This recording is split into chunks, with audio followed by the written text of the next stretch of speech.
वासुदेवाय। ओम नमो भगवते वासुदेवाय। ओम नमो भगवते वासुदेवाय।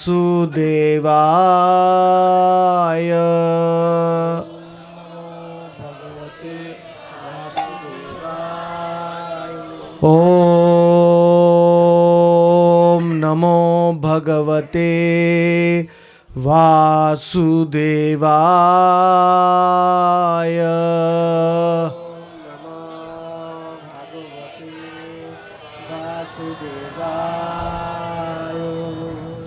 कृष्णाय वासुदेवाय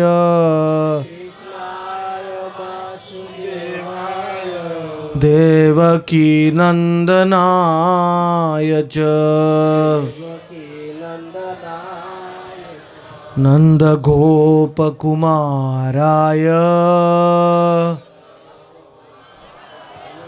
गोविंदाय नमो नमः।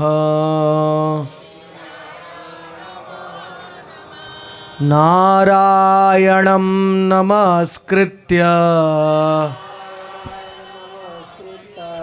नरं चैव नरोत्तमम् देवीं सरस्वतीं व्यासं ततो जयमुदीरये।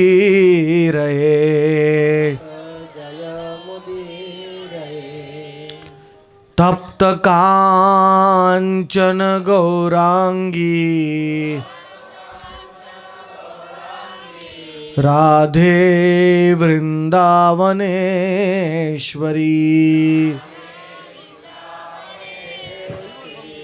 वृषभानुसुते देवी प्रणमामि हरिप्रिये। नमो महावदान्याय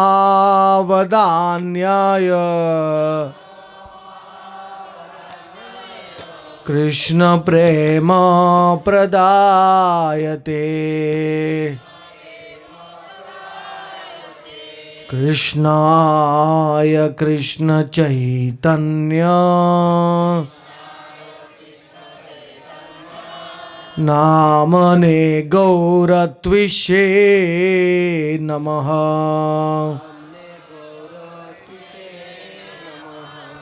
नित्यानन्दम् अहं नौमि सर्वानन्दकरं परम्। हरिनामप्रदं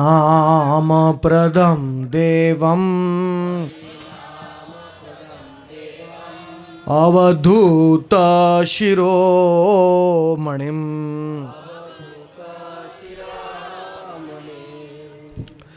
नित्यानंद मंत्रः शक्तिः गौरांग गौरगोपालः हरे कृष्ण महामंत्रे सर्वजीव उद्धारकः वाञ्छाकल्पतरुभ्यश्च कृपा सिन्धुभ्य एव च पतितानां पावनेभ्यो वैष्णवेभ्यो नमो नमः।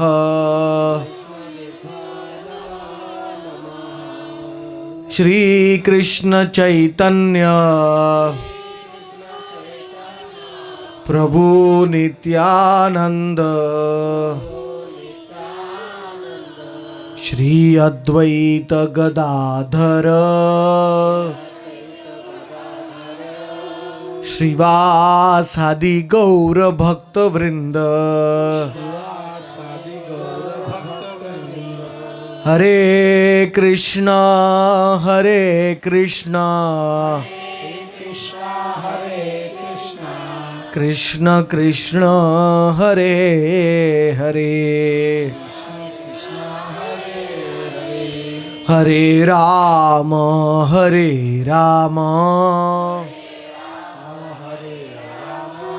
राम राम हरे हरे नित्यानंद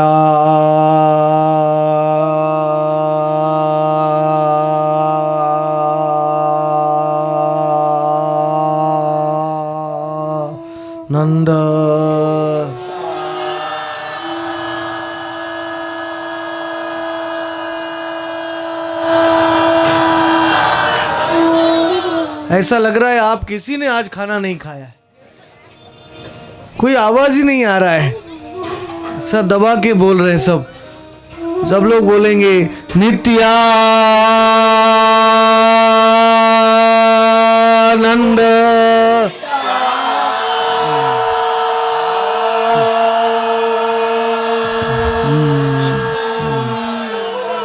नित्यानंद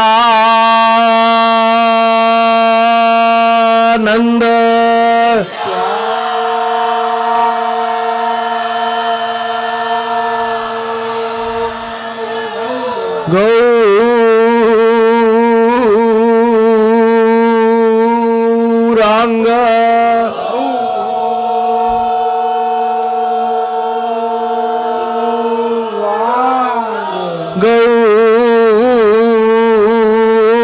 गौरांग कपिल देव देवहूति का पहले बार गौरांग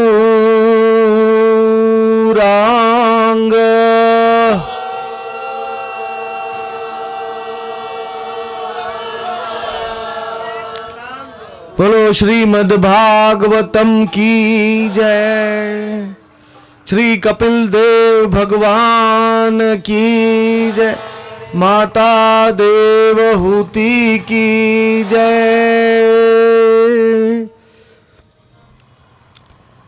सतयुग की शुरुआत में ब्रह्मा जी के पहले पुत्र कर्दम मुनि सरस्वती नदी के किनारे में गए हैं और कर्दम मुनि ने 10,000 वर्षों के लिए तपस्या किया, ध्यान किया है भगवान कृष्ण के ऊपर। सतयुग में लोग 1,00,000 साल तक जीते थे, इसीलिए 10,000 साल तक ध्यान कर सकते थे। लेकिन कलयुग में हमारी आयु है 50-60 साल है, एक पतंगे जैसा जीवन है। पतंगा का जन्म होता है तुरंत ही मर जाता है, एक दिन में। हमारा जन्म कितना क्षणभंगुर है इस कलयुग में, तो भी हम ऐसे जीते हैं कि हम हजारों साल तक जीने वाले, निश्चिंत होके।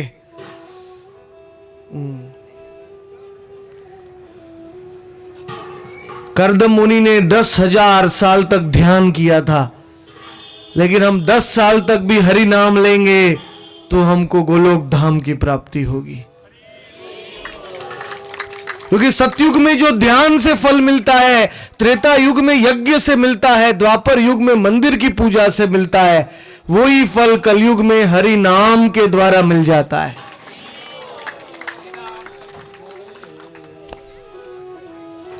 कलयुग का शॉर्टकट है हरेर नाम हरेर नाम हरेर नामैव केवलम कलौ नास्तैव नास्तैव नास्तैव गतिरन्यथा। हरि नाम के सिवा केवल अंधकार है कलयुग में। 10,000 वत्सर के बाद 4 हाथ वाले नारायण कर्दम मुनि के हृदय में प्रकट हुए 4 हाथ वाले नारायण जब प्रकट हुए कर्दम मुनि के हृदय के आकाश में, तो कर्दम मुनि को उनका दर्शन हुआ और फिर उन्होंने आंख खोला तो उन्होंने देखा कि स्वयं नारायण भगवान बाहर भी खड़े हैं। सुंदर पीला सा पीतांबर है, गले में वैजंती माला है, सुंदर मुखार विंद है जो अब उनके काले काले केश से ढका हुआ है। भगवान गरुड़ जी के ऊपर खड़े हैं और कर्दम की ओर मुस्कुराते हुए देख रहे हैं।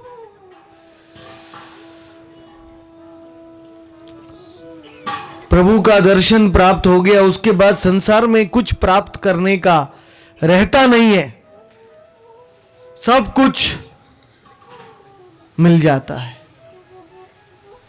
काचन विचिन्वन अपि दिव्य रत्नम कृतार्थो अस्मि वरम न याचे। कर्दम मुनि ने भगवान की स्तुति की। जो भी कृष्ण को देख लेता है वो तुरंत ही स्तुति करने लग जाता है। ये भगवान के सौंदर्य की विशेषता है, क्योंकि वो कृष्ण की महानता को जान लेता है और खुद की लहानता को जान लेता है, स्तुति करने लग जाता है भगवान को प्रसन्न करने के लिए। कोई भी महापुरुष से आप मिलेंगे तो हमें स्तुति करनी चाहिए। इसलिए कहते हैं गुरु जी को प्रणाम करेंगे, वैष्णवों को तो उनका प्रणाम मंत्र जोर से बोलना चाहिए। अगर आप वैष्णवों के चरणों में प्रणाम कर रहे हैं तो वांछा कल्पतरुभ्यश्च कृपा सिंधुभ्य एव च पतितानां पावनेभ्यो वैष्णवेभ्यो नमो नमः।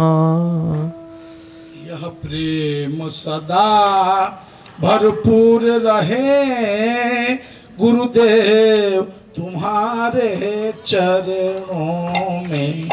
यह प्रेम सदा भरपूर रहे, गुरुदेव तुम्हारे चरणों में। यह प्रेम सदा भरपूर रहे, गुरुदेव तुम्हारे चरणों में। यह अर्जी मेरी मंजूर रहे, भगवान तुम्हारे चरणों में। यह अर्जी मेरी मंजूर। बोलिए सभी लोग, हिंदी है, गुरुदेव के चरणों में बोलिए।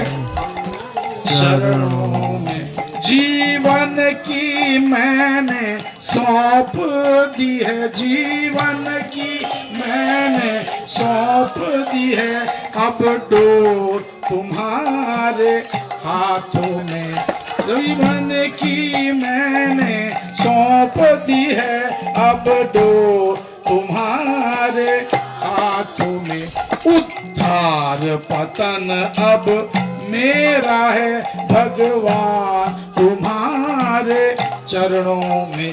यह प्रेम सदा भरपूर रहे, गुरुदेव तुम्हारे चरणों में। यह प्रेम सदा भरपूर रहे, गुरुदेव तुम्हारे चरणों में।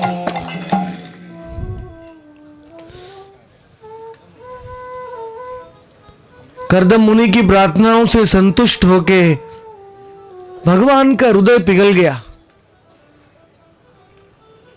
और प्रभु ने कहा, हे कर्दम,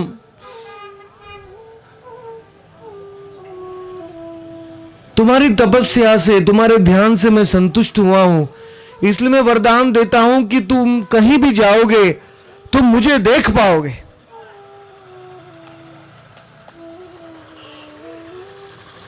आज ठंडी कम है इसलिए ताली भी कम बजा रहे हैं।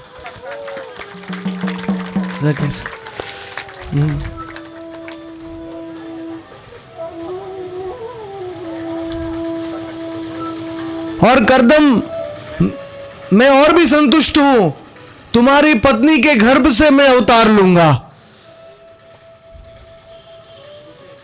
और मैं तुम्हारी पत्नी को परम भक्ति, परम ज्ञान का उपदेश दूंगा। मेरे मुखार विंद से।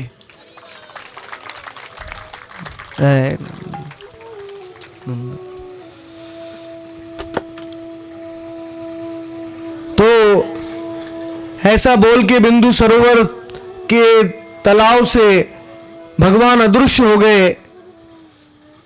एक सरस्वती नदी है, वो बिंदु सरोवर के इर्द गिर्द बहती है। अभी तो पृथ्वी में सरस्वती नदी अदृश्य हो गई है, थोड़ी सी नवद्वीप में होती है प्रकट।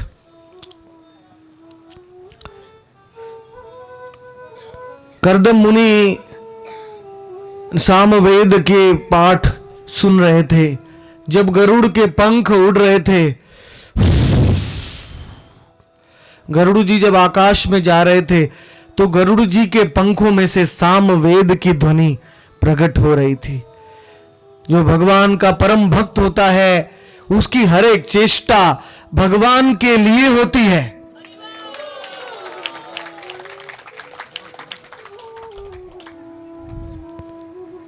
कर्दम मुनि ने उस समय की प्रतीक्षा की है। स्वयंभू मनु अपनी पुत्री को अपने रथ पे बिठा के लाए हैं।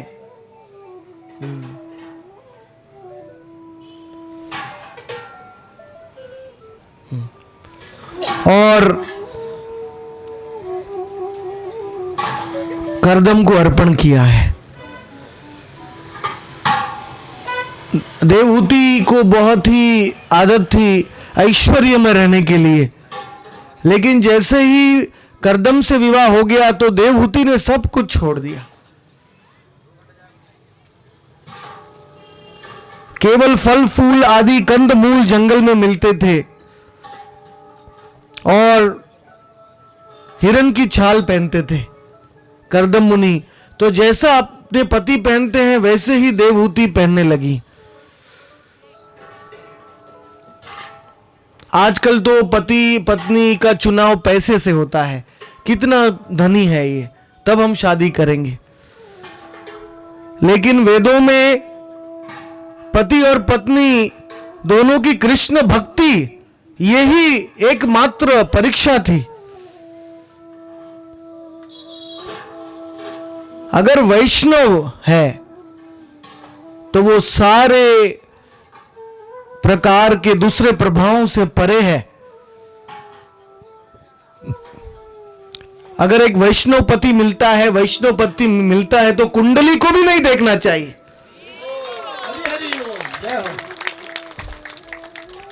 क्योंकि कर्माणि निर्दहति किंतु च भक्ति भाजान।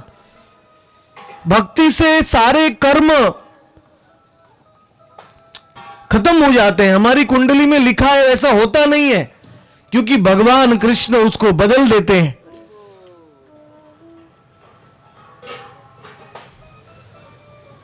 तो स्वयंभू मनु ने बहुत प्रेम से, बहुत खुशी से कर्दम को अपनी पुत्री दान में दी है, क्योंकि कर्दम को भगवान का साक्षात्कार हुआ था। और जिस पत्नी को ऐसा पति मिलता है, वो पति पत्नी का पहला गुरु हो जाता है। वैदिक संस्कृति में पत्नी का पहला गुरु पति होता है।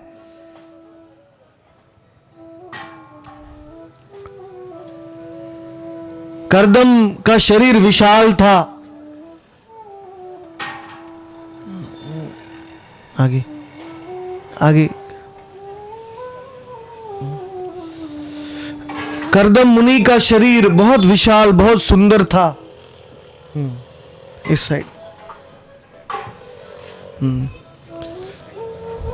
मैं बड़ा भाग्यवान हूं। एक साइड में कर्दम है, दूसरे साइड में देवहूति है, और बीच में मैं बैठा हूं।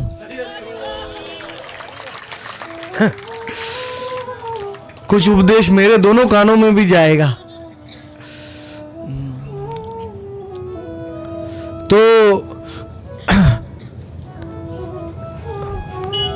कर्दम ने स्वयंभू मनु की प्रशंसा की है, और भगवान की आज्ञा थी कि मैं जन्म लूंगा तुम्हारे पुत्र के रूप में। इसीलिए कर्दम ने देवहूति को स्वीकार किया है।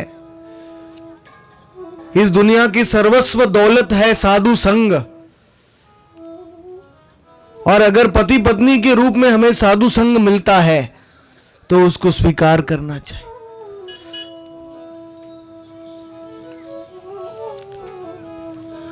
हमारे घर में सत्संग होना चाहिए। तो देवहूति बहुत प्रसन्न हुई है। देवहूति जी ने अपने पति की बहुत सेवा की है, निरंतर प्रेम से सेवा करती थी। काम क्रोध लोभ मोह मद मात्सर्य देवहूति ने छोड़ दिया और बहुत ही बुद्धिमानी से थोड़ी थोड़ी सी बात का ध्यान रखती थी। अपने पति को कोई कष्ट न हो, उनकी भक्ति में कोई बाधा नहीं आए। वो दुर्बल हो गई देवहूति, लेकिन उसकी एक ही इच्छा थी कि अगर मेरे पति मुझे वरदान देंगे तो मुझे भी कृष्ण के दर्शन होंगे।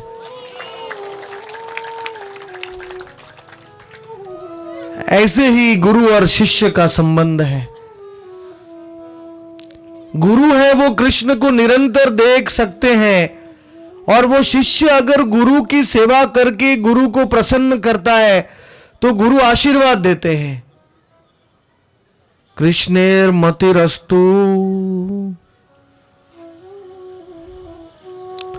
तो शिष्य को भी दर्शन हो जाता है।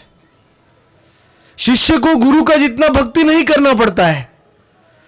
अगर वो शिष्य केवल गुरु की सेवा करता है तो शिष्य को दर्शन हो जाता है।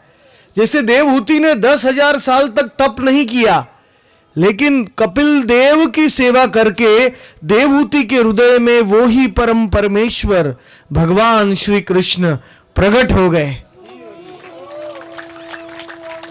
यस्य प्रसादात् भगवत प्रसादो,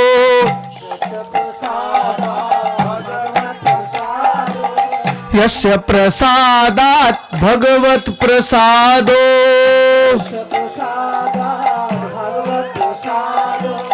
यस्य प्रसादात् न गति कुतोपि,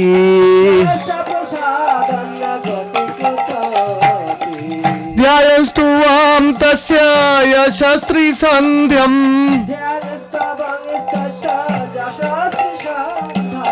वंदे गुरो श्री चरणारविंदम्, वंदे गुरो श्री चरणारविंदम्।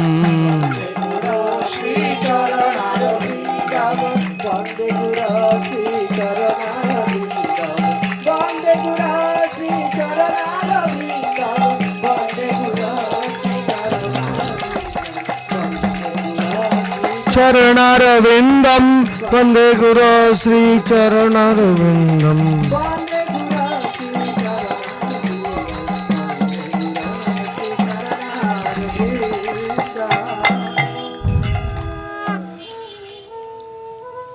तो हर एक मां की इच्छा होती है, पत्नी की इच्छा मां बनने के लिए।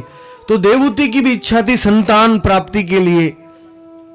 इसलिए कर्दम मुनि ने देवहूति के लिए एक उड़न खटोला बनाया, उड़ता हुआ महल बनाया। ऐसा महल है वो कहीं भी जा सकता है, केवल मन से जा सकता है। कर्दम मुनि उसको कहते थे यहां चलो, वहां चलेगा। आजकल के वैज्ञानिक अपने आप को बड़ा मानते हैं, मैंने एरोप्लेन बनाया, मैंने ये बनाया, मैंने वो बनाया, लेकिन यहां आजकल के एरोप्लेन को में स्टीयरिंग होता है, चलाने वाला होता है। लेकिन कर्दम मुनि ने ऐसा उड़ने वाला महल बनाया जो मन से चलता है। हमारी वैदिक संस्कृति बहुत आगे बढ़ चुकी है। आजकल के लोग सोचते हैं हम टेक्नोलॉजिकल एडवांसमेंट में हैं, लेकिन कभी भी वो उस लेवल स्तर तक नहीं पहुंच पाएंगे जो सतयुग में था, त्रेता युग में था, द्वापर युग में था।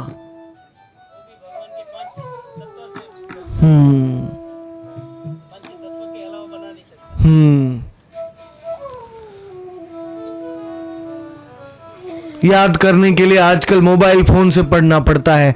सतयुग में तो कोई भूलता ही नहीं था। श्रुतिधर एक बार सुन लेता है, पूरे जीवन भर उसको याद रह जाता था। अभी हमारी आयु कम हो चुकी है और हमारी स्मृति बहुत मंद हो चुकी है। इसके हमारा बचपन भी हमको याद नहीं है। मां के पेट की हमको कितना कष्ट हुआ ये भी याद नहीं है। सतयुग में तो ये सब याद रहता है। इसलिए जो भक्त जीव है वो कभी भटकता नहीं है। हम तो भटकते हैं इसलिए क्योंकि हम सब भूल जाते हैं। उस महल के अंदर हीरे मोती से जड़े हुए खंबे थे, सरोवर थे, बगीचे थे। हंस और कबूतर उड़ रहे थे और उड़ने वाला विमान, हजारों दास दासी थे। ये छोटा है ना, वो दूर से नहीं दिखेगा, बड़े वाले फोटो ही दिखाओ। तो हजारों दास दासी थे उस महल में और कर्दम मुनि और देवहूति की सेवा कर रहे थे। कर्दम ने देवहूति को कहा तुम बिंदु सरोवर में स्नान करो। मेरा जन्म अवधि सहस्त्र ब्राह्मण परिवार में हुआ है। हमारे गुजराती परिवार में वो बिंदु सरोवर बड़ा तीर्थ माना जाता है। ठाकर जो हमारा सरनेम है, सारे वंश के सारे बिंदु सरोवर से आते हैं। लेकिन ये बिंदु सरोवर गुजरात में सिद्धपुर में है। वो ये मूल बिंदु सरोवर का प्रतिबिंब है। तो ये बिंदु सरोवर बहुत ही अलौकिक वस्तु है। जगन्नाथपुरी में भी बिंदु सरोवर है, भुवनेश्वर में। तो इस प्रकार से बिंदु सरोवर भारत के कई कई स्थानों में है। लेकिन ये बिंदु सरोवर सत्य युग की बात है, आज से 25 लाख साल पहले की बात है। तो इसलिए बिंदु सरोवर में देवहूति ने प्रवेश किया और देवहूति को सुंदर शरीर प्राप्त हुआ। उस बिंदु सरोवर में हजारों दासियों ने देवहूति का श्रृंगार किया।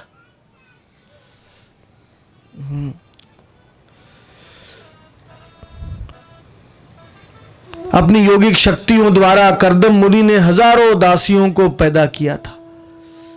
आप सोच सकते हैं, कर्दम मुनि जैसा योगी इस संसार में अगर सुंदर सुंदर स्त्रियों को पैदा कर सकता है तो भगवान कृष्ण की गोपियां कितनी सुंदर होंगी। गोलोक धाम में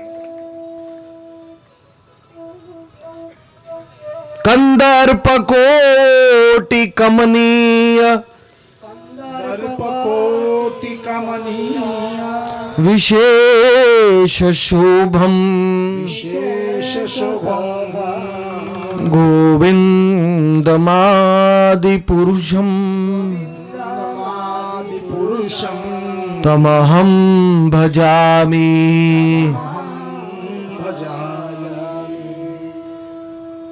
एक बार जो गोपियों को देख लेता है अपने हृदय में, वो गोपियों के प्रेम में डूब जाता है। और हमारा भी अंतिम लक्ष्य है कि हम गोलोक धाम में गोपियों के दासी बनेंगे। गोपी भरतुर पद कमलयोर, दास दासानुदासः,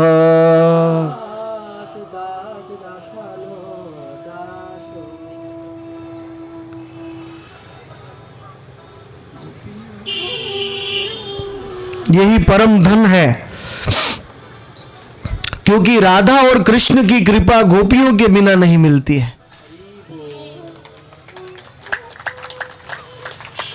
और गोपियों की कृपा गौरांग के बिना नहीं मिलती है,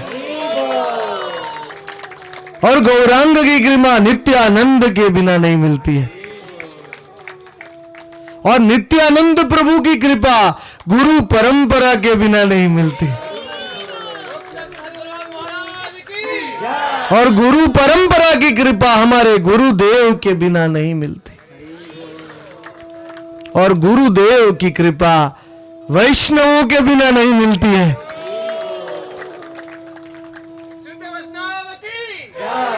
और वैष्णवों की कृपा भगवान के धाम के बिना नहीं मिलती है, और धाम में जाने की कृपा नाम लेने से मिलती है। और सुनना है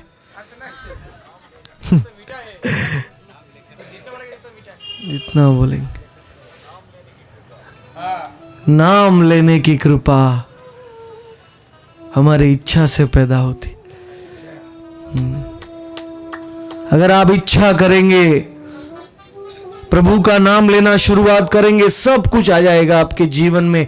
धाम के प्रति आकर्षण, गुरु वैष्णव आपको ढूंढते हुए आ जाएंगे। जो हरि का नाम लेता है उसको गुरु भी मिल जाता है। तो इसलिए देवहूति बड़ी भाग्यवान है कि इतनी सुंदर व्यवस्था हुई है। और संतान की उत्पत्ति करना यह भी एक सेवा है। गीता में बताया है, धर्मा विरुद्ध कामोस्मि भरतर्षभः।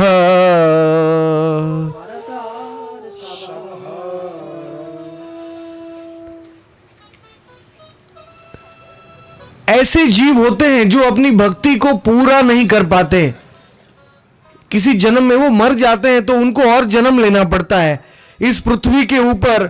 जहां उनकी भक्ति रुक गई है वहां से वापस शुरू करने के लिए। तो इन जीवों को जन्म कौन देगा इस संसार में? ऐसे पति पत्नी देंगे जन्म जो पति पत्नी वैष्णव हैं। उनके घर में ऐसे जीव का जन्म होता है जो पिछले जन्म में भक्ति कर चुका है और उसकी भक्ति बाकी है।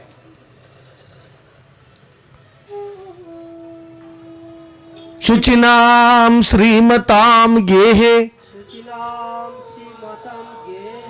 योग भ्रष्ट भिजायते।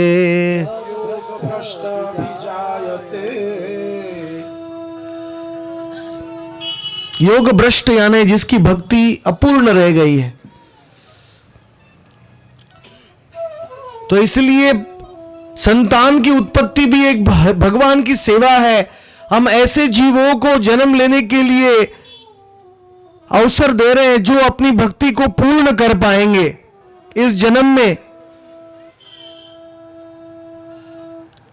तो इसलिए देवहूति ने की ये इच्छा थी। देवहूति काम के कारण मिलन नहीं करना चाहती थी। देवहूति ये जानती थी कि भगवान ने कहा है मैं संतान के रूप में आऊंगा, इसलिए देवहूति कर्दम मुनि के साथ मिलन करना चाहती थी। क्योंकि एक पुत्र होता है, वो पुन त्रायते इति पुत्र, जो नरक लोक से छुड़ाता है उसको पुत्र कहते हैं। और वो नरक से कैसे छुड़ाता है? ज्ञान देकर, भक्ति का उपदेश देकर। वैसे ही कपिल भगवान पुत्र के रूप में प्रकट हुए हैं। तो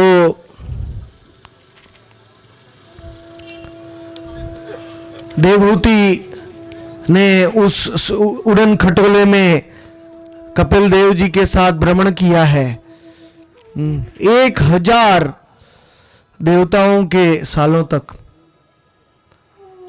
यानी हमारे 365,000 साल होते हैं। देवहूति ने भोग किया उस कपिल के कर्दम मुनि के साथ, कभी कभी नंदन वन में, कभी चित्र रथ में, कभी मानस सरोवर में। कर्दम मुनि देवहूति को सब दिशाओं में ले गए और 100 साल तो ऐसे बीत गए जैसे एक क्षण होता है।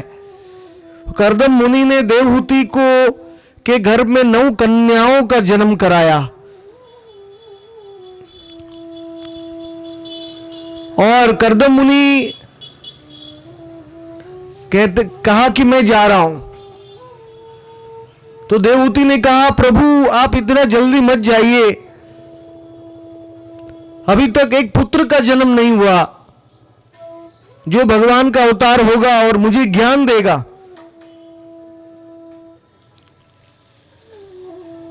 तो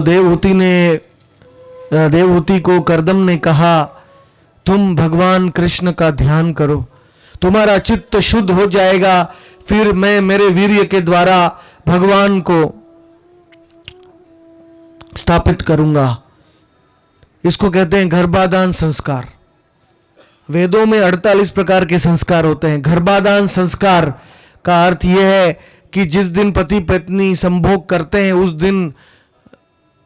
दिन या उस महीने तक वो हरि का स्मरण करते हैं, भजन करते हैं। प्रभुपाद जी कहते थे कम से कम 50 माला करनी चाहिए उस दिन, 64 माला नहीं कर सकते। और केवल महाप्रसाद खाते हैं, भागवत को सुनते हैं और फिर रात को संभोग करते हैं, तो ऐसा आत्मा आता है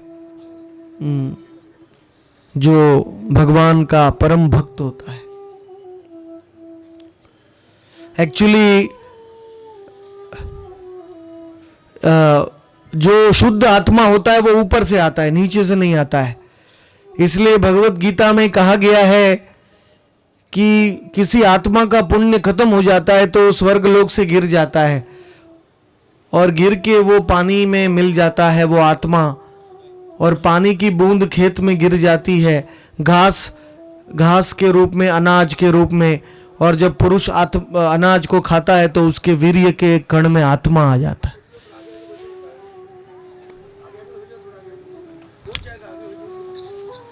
कृपा करके आगे आ जाइए, लेकिन ये दिख रहा है उतना ही आगे आ सकते।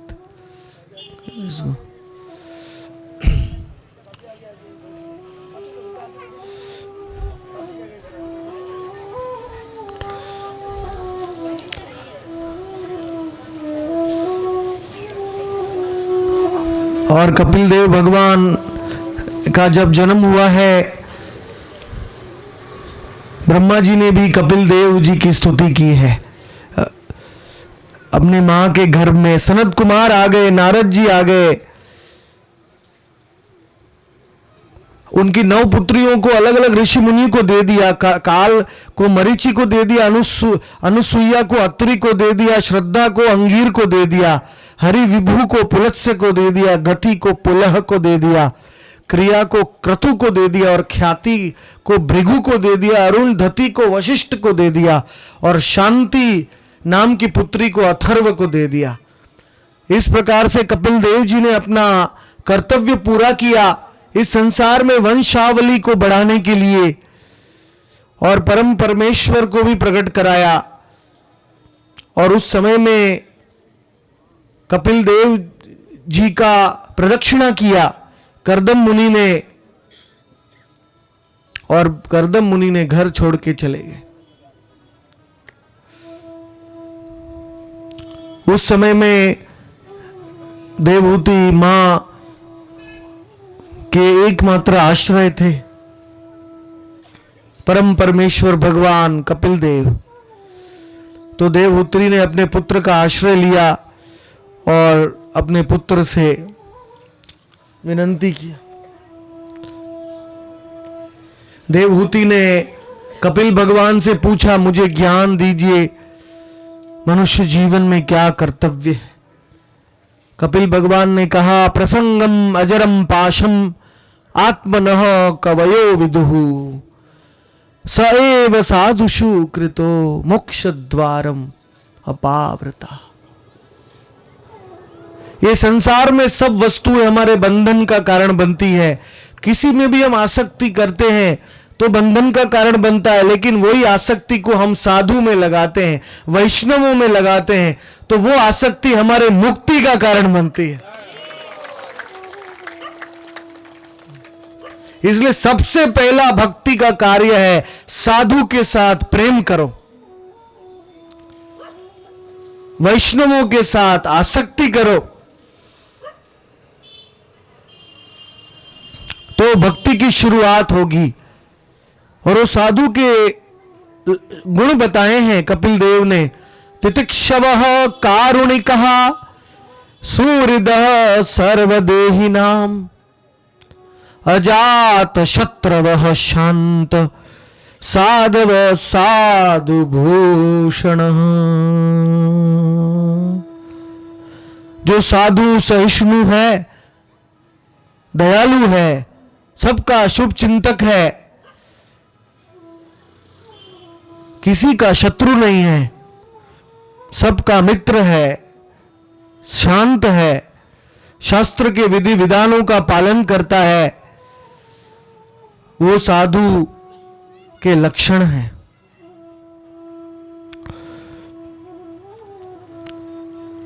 उसका चित्त मेरे में बसा हुआ है। मद आश्रया कथा मृष्टा, मेरी कथाओं के अमृत में उसका चित्त लीन है,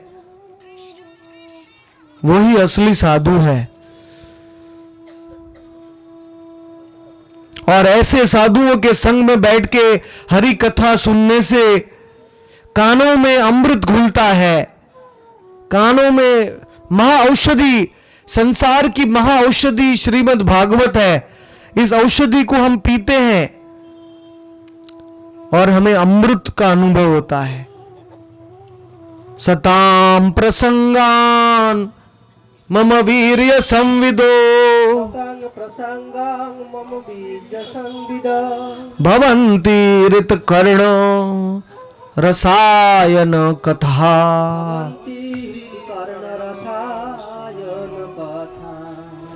तद जोषणादापवर्ग अश्व आपवर्ग वर्तमनी श्रद्धा रतिर्भक्तिर अनुक्रमिष्यति।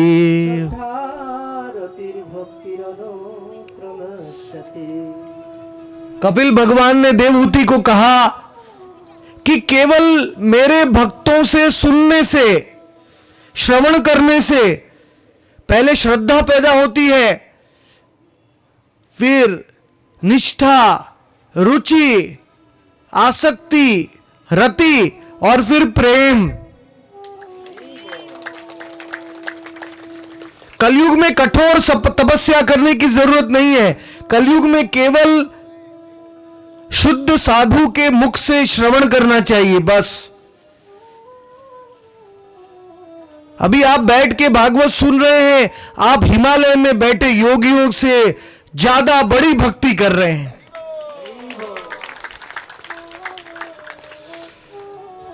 ये श्रवण है, यही कलयुग का युग धर्म है। इसका अनुशीलन करना है। तद जोषणाद आश्व अपवर्ग वर्तमन। और हरि कथा में बैठ के हरि से एक होने की इच्छा को त्यागना है। नैकात्मानं में स्पृहन्ति केचिन मदपाद सेवा विरता मदीहा। मेरे भक्त मेरे से एक नहीं बनना चाहते, क्योंकि वो तो आत्महत्या के बराबर है, आत्मा की हत्या। ईश्वर सायुज्य और ब्रह्म सायुज्य ये तो भगवान राक्षसों को देते हैं। भगवान शिशुपाल का आत्मा कृष्ण के शरीर में चला गया था, इसलिए भगवान कृष्ण के भक्त कभी ये स्पृहा नहीं करते, इच्छा नहीं करते कृष्ण से एक होने के लिए, क्योंकि अगर एक हो जाएंगे तो सर्वनाश हो जाएगा। हम भक्ति कैसे करेंगे, कृष्ण के साथ प्रेम कैसे करेंगे और कृष्ण की सेवा कैसे करेंगे। प्रभुपाद जी से पूछा गया व्हाट इज भक्ति, तो प्रभुपाद जी ने कहा bhakti means to Krishna and you. Bhakti means two. Krishna and you.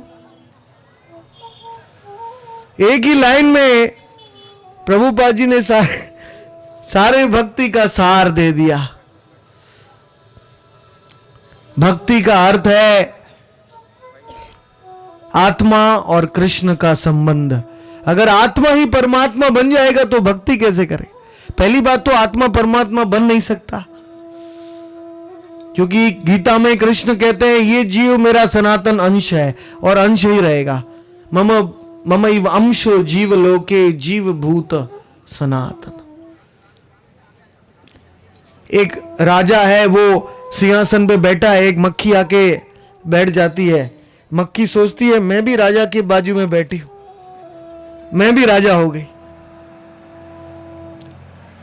राजा के सिंहासन पे बैठने से मक्खी राजा नहीं बन सकती।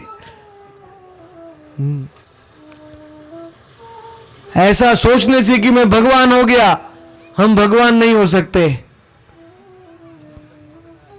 क्योंकि हम अणु हैं और कृष्ण विभु है, अनंत है। समुद्र में से एक पानी का बूंद वो भी खारा होता है, समुद्र जैसा ही गुण होता है। वैसे हर एक आत्मा में कृष्ण जैसा ही गुण है, सच्चिद और आनंद। लेकिन वो आत्मा अणु है, कृष्ण विभु है। वो नौका है, आप बूंद में नहीं तैरा सकते, लेकिन समुद्र में नौका तैर सकती है।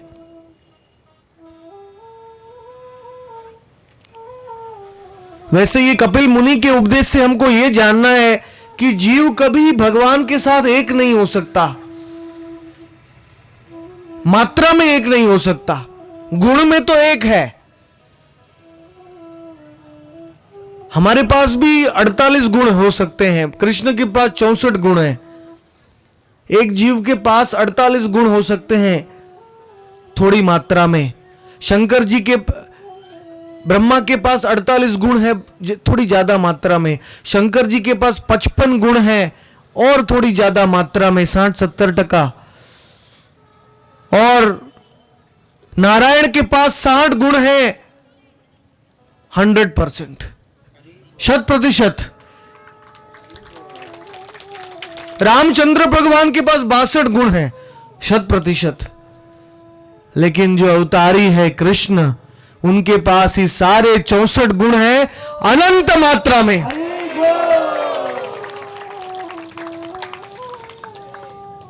अर्थ काम मोक्ष चतुर पुरुषार्थ कृष्ण प्रेम पंच पुरुषार्थ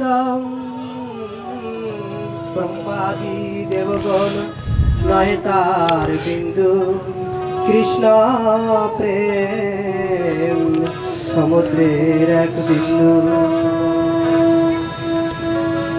कपिल भगवान ने कहा देवहूति को, मां मेरे भक्त मेरी भक्ति में इतने आनंद लेता है कि वो 5 प्रकार की मुक्ति को स्वीकार नहीं करता। पहली मुक्ति को तो ठुकरा देता है, सायुज्य मुक्ति, मेरे से एक होने की मुक्ति को तो वो ठुकरा देता है, लेकिन बाकी की 4 मुक्ति है उसको भी स्वीकार नहीं करता है अगर उसमें मेरी सेवा नहीं मिलती है। सालोक्य साष्टि सामीप्य सारूप्यैकत्वमप्युतः दीयमाणां न गृह्णन्ति विना मत्सेवनं जना।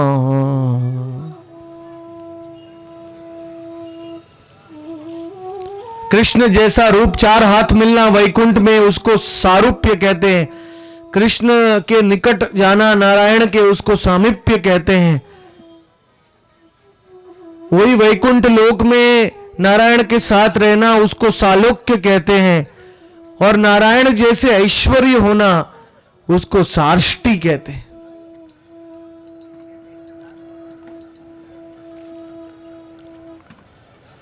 लेकिन ये भी स्वीकार नहीं करते। जैसे कि गोपियां हैं, एक बार भगवान रासलीला से अदृश्य हो गए, गोपियां कृष्ण को ढूंढ रही थी और वो किसी कुंज में प्रवेश किया तो उन्होंने नारायण का स्वरूप देखा।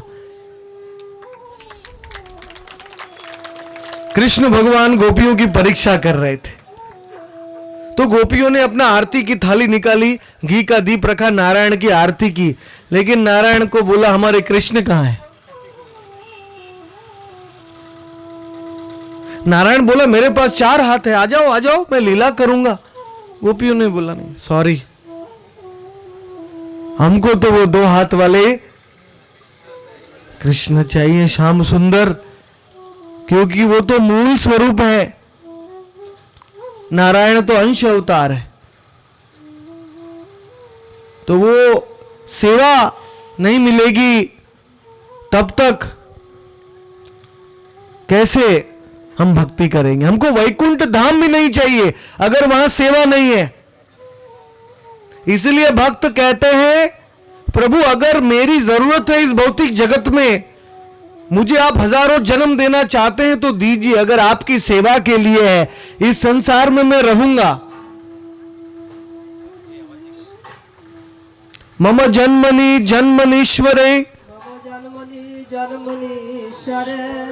भवताद भक्तिर हेतु की त्वयि।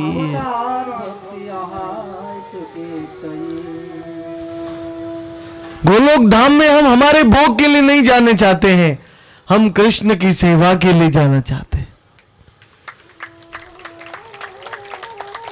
हमको जब सच्चिदानंद शरीर मिलेगा तो हम कृष्ण की असली सेवा कर पाएंगे। अभी तो ये जड़ शरीर से हम कभी कभी कृष्ण को याद करते हैं, कभी कभी भूल जाते हैं, लेकिन जब दिव्य शरीर मिलेगा गोलोक धाम में तो हम 24 घंटे कृष्ण की दिव्य सेवा करेंगे। इसीलिए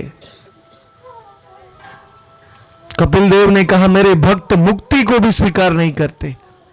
मुक्ति तो जब सूर्य का उदय होता है तो जो प्रकाश दिखाई देता है सूर्योदय का, वो मुक्ति है। मुक्ति को सब कुछ मत मानिए। ज्ञानी लोग मुक्ति तक जाते हैं, योगी लोग परमात्मा के पास जाते हैं और भक्त लोग भगवान के पास जाते हैं।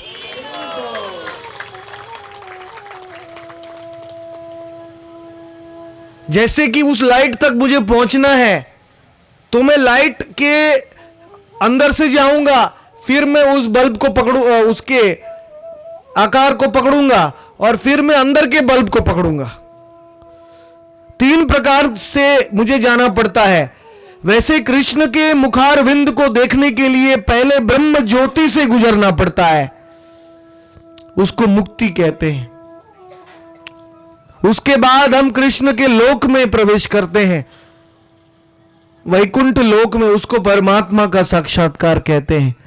और फिर जब हम कृष्ण से आमने सामने मिलते हैं, भगवान से जो षड ऐश्वर्य पूर्ण है, भगवान कृष्ण, उसको भगवान का साक्षात्कार कहते हैं।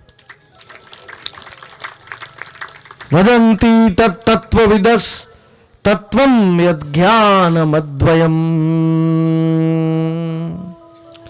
ब्रह्मेति परमात्मेति भगवानिति शब्दते। भागवत का यह अंतिम सिद्धांत है कि भगवान के 3 प्रकार के स्वरूप है, ब्रह्म, परमात्मा और भगवान। अगली कथा में मैं पूछूंगा, याद रखना। अगर पूरी कथा सुन के कृष्ण के 3 स्वरूप याद नहीं रहेंगे तो फिर क्या फायदा। पहला कौन सा है? बच्चे बोल रहे हैं लेकिन बड़े भूल गए। पहला कौन सा है? ब्रह्म। दूसरा परमात्मा, जो हमारे हृदय में 4 हाथ धारण करके बैठे हुए हैं। और तीसरा भगवान, जो 64 कला में संपूर्ण है, 64 गुणों से संपूर्ण। तो जो केवल मुक्ति चाहता है वो केवल ब्रह्म तक पहुंच सकता है। सत, सत, चित और आनंद, केवल सत तक पहुंच सकता है ज्ञानी मुक्ति से। और जो योगी है वो सत और चित दोनों तक पहुंच सकता है। और जो भक्त है वो सत, चित और आनंद तक पहुंचता है, क्योंकि असली आनंद तो भगवान के सौंदर्य को देखने से ही मिलता है। ईश्वरः परमः कृष्ण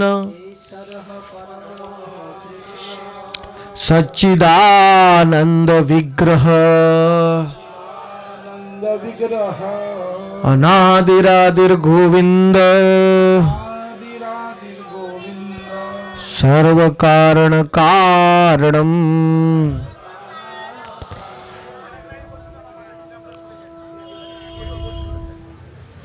देवहूति ये सारा उपदेश सुन के कृतकृतार्थ हुई है। कपिल देव जी ने बताया, कर्मणा दैव नेत्रेण जंतुर्देहोपपत्यते स्त्रियो प्रविष्ट उदरम पुंसो कर्ण ऋताश्रय। पुरुष के वीर्य में से आत्मा का प्रवेश स्त्री के गर्भ में होता है और बाद में उसी वीर्य के कण में से वो संतान की उत्पत्ति होती है। हम कैसे 7 महीने तक बेहोश रहते हैं मां के गर्भ में अतिशय दुख के कारण, और आखिरी 2 महीने हम भगवान से प्रार्थना करते हैं।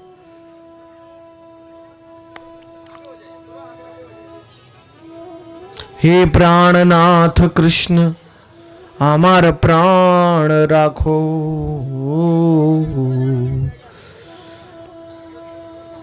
ऐसा लगता है हर क्षण मां के गर्भ में जैसे हम मर रहे हैं। इतना मुश्किल है मां के गर्भ में रहना।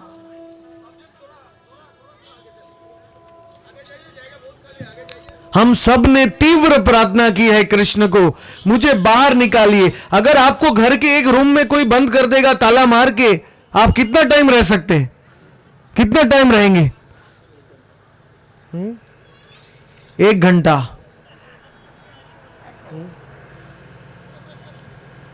आप 24 घंटे में तो पागल हो जाएंगे, जोर जोर से दरवाजे को कूटने लगेंगे। और इधर मां के पेट में 9 महीना तक रहना पड़ता है। वहां कोई पंखा नहीं होता है, सारे कीड़े मकोड़े काटते हैं, मिर्ची, और मां के पेट में इतना गैस होता है, सांस लेने को नहीं होता है। कफ पित्त वातई कंठावरोधन विधो, हिलने को नहीं होता है। इतना छोटा सा स्थान होता है, कोई हिल नहीं सकता है। तो भी लोग कहते हैं मुझे तो दूसरा जन्म चाहिए। बहुयोनि भ्रमिनाथ बहुयोनि ब्रह्मीनाथ लाइनो शरण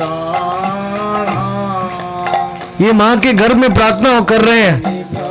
नाथ नैनु शरण निज गुण कृपा करो, निज गुण कृपा करो, अधम तारण निज गुण कृपा करो, अधम तारण। हरि हे दयाल मोर जय दयाल मोर, जय राधानाथ जय राधानाथ। बार बार एई बारो এই বারো यह निज साथ लह निज साथ। हरि हे दयाल मोर जय राधा राम। जय राधानाथ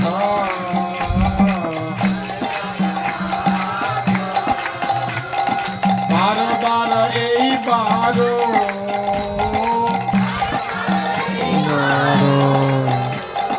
लह निज साथ लह निज साथ। निताय गौर हरि बोल हरि बोल हरि बोल हरि बोल निताय गौर हरि बोल हरि बोल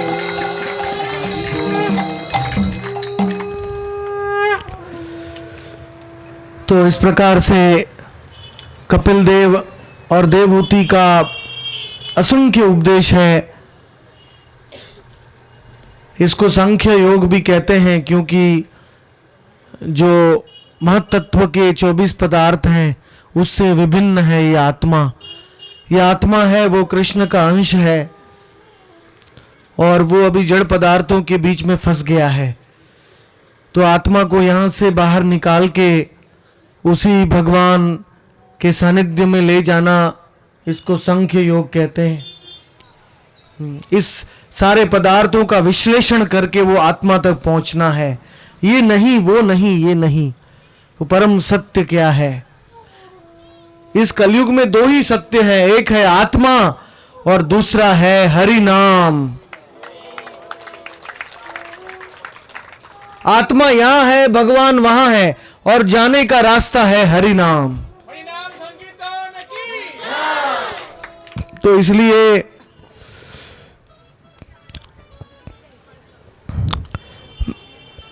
हम भागवत के तीसरे स्कंद को पूरा करते हैं, विराम देते हैं और हम चतुर्थ स्कंद में प्रवेश करते हैं। बोलो श्रीमद् भागवत ग्रंथ राज की जय। भगवान के घुटने हैं और भगवान की जांग है। जो चतुर्थ स्कंद है वो भगवान की नाभि है, भगवान के कमर का स्थान है। धीरे धीरे हम भगवान के स्वरूप का दर्शन में ऊपर बढ़ रहे हैं। चतुर्थ स्कंद में स्वयंभू मनु के वंशजों का वर्णन आता है, दक्ष प्रजापति के यज्ञ का वर्णन है। दक्ष प्रजापति ने यज्ञ किया था और उस यज्ञ में सारे देवी देवता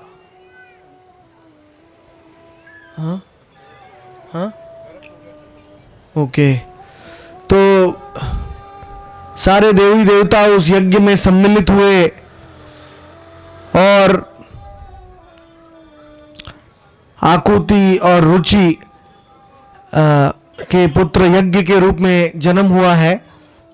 सारे चित्र आज चले गए हैं, किसी कारणवश आज के चित्र आपको कल दिखाए जाएंगे। तो इस प्रकार से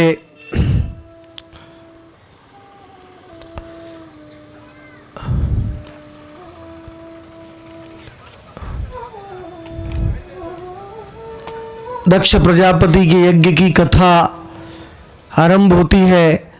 जानबूझ के भगवान कृष्ण और ब्रह्मा जी वहां आए नहीं थे उस यज्ञ में, क्योंकि वो जानते थे कि यहाँ इस यज्ञ में शिव जी का अपमान होने वाला है।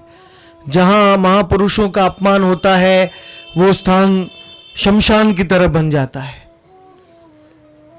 जैसे नित्यानंद प्रभु रामचंद्र खान के गांव में गए थे और वहां रामचंद्र खान ने उनका अपमान किया, तो साक्षात बलराम जी जब उस गांव को छोड़ के चले गए तो गांव में आग लग गई और गांव का सर्वनाश हो गया। तो ऐसी कोई भी सभा में नहीं जाना चाहिए जहां महापुरुषों का अपमान हो रहा है। तो उस समय में दक्ष प्रजापति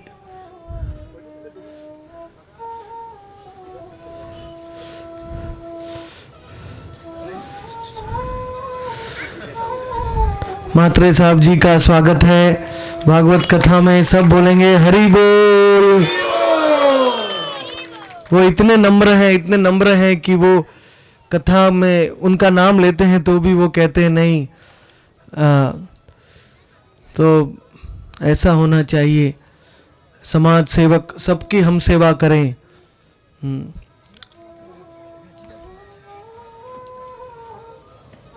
और वैसे ही महापुरुष महादेव जी हैं। महादेव जी तृप्त थे। दक्ष प्रजापति ने कहा महादेव को मुझे प्रणाम क्यों नहीं किया। महादेव जी ने कहा सत्वम विशुद्धम वासुदेव शब्दितम। मैं निरंतर संसार के सारे जीवों को प्रणाम कर रहा हूं, क्योंकि मैं सारे जीवों के मूल कारण वासुदेव को प्रणाम कर रहा हूं।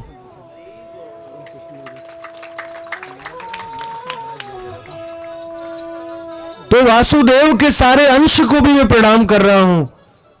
मैं समाधि में लीन हूं, मैंने आपको प्रणाम नहीं किया, ऐसा आपको लग रहा है, लेकिन मैं सारे जीवों को प्रणाम कर रहा हूं। जैसे वो द्रौपदी के पात्र में से एक अन्न का दाना कृष्ण ने अपने मुंह में रख दिया था, तो दुर्वासा मुनि के 60,000 शिष्य तृप्त हो गए। बोलो कृष्ण चंद्र भगवान की जय। प्रसाद की जय।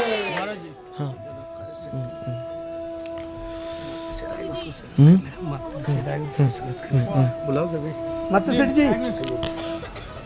इधर से माता सेठ जी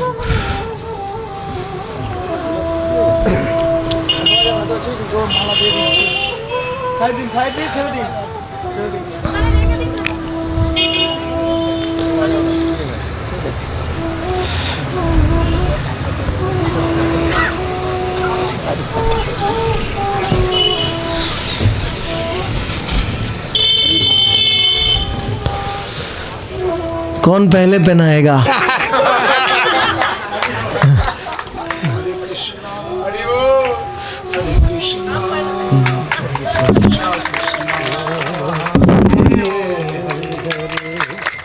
उनका सुंदर घर है, बिल्कुल वृंदावन जैसा है, वृंदावन के कुंज में जैसे रहते हैं।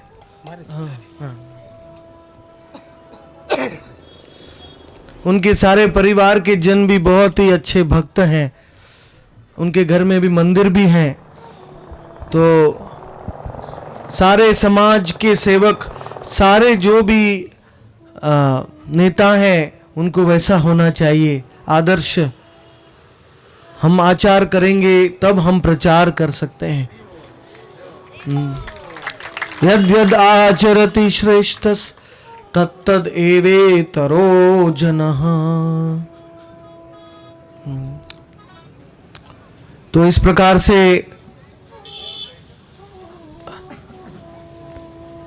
दक्ष प्रजापति को बहुत खराब लगा कि महादेव जी ने मुझे प्रणाम नहीं किया, लेकिन महादेव जी सब जीवों को प्रणाम करते हैं।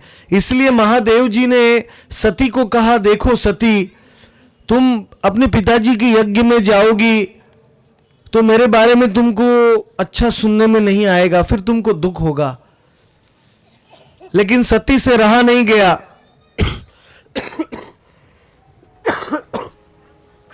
क्योंकि सारे सगे संबंधी भी उस यज्ञ में जा रहे थे। तो महादेव जी ने नंदी को भेज दिया। नंदी के ऊपर बैठ के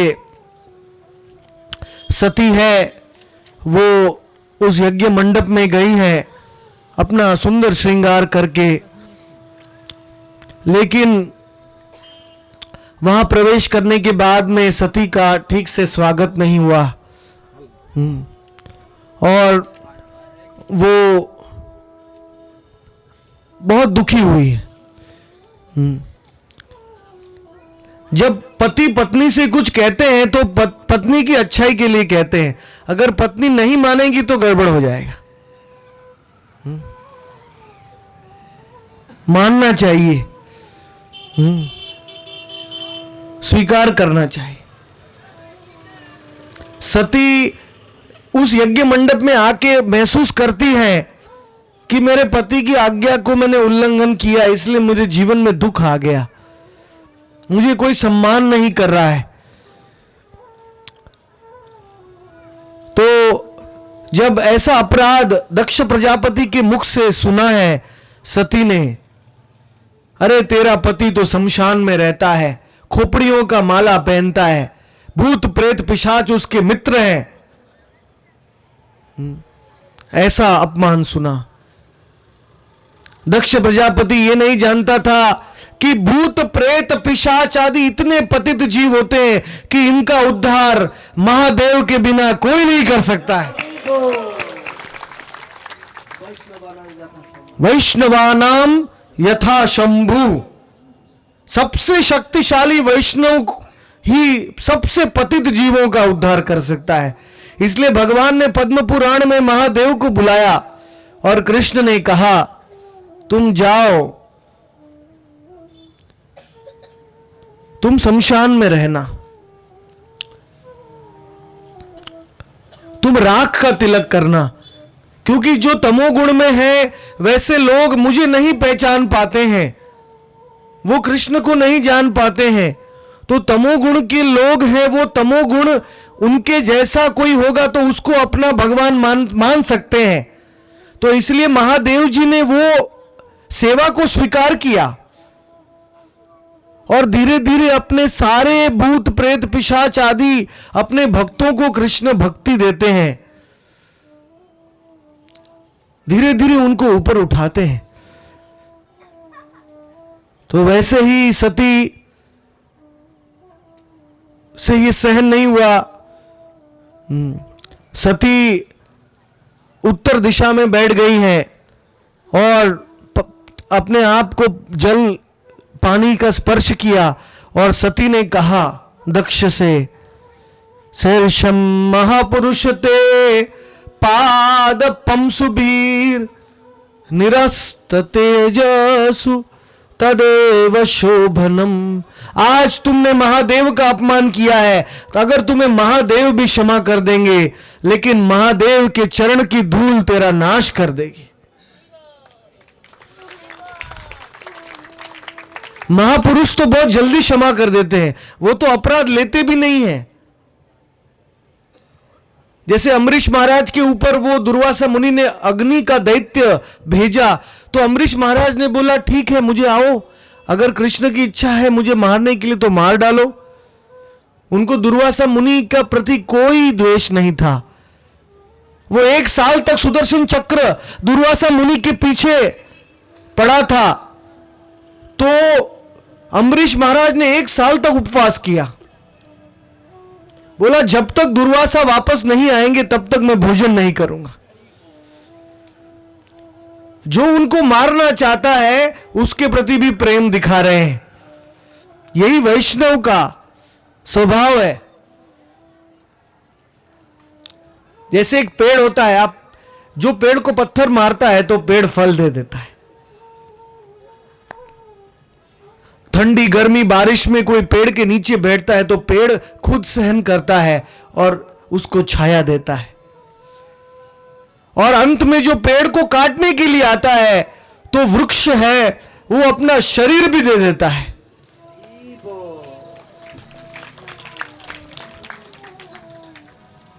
तरोरिव सहिष्णुना अमानीन मानदेन कीर्तनीय सदा हरि।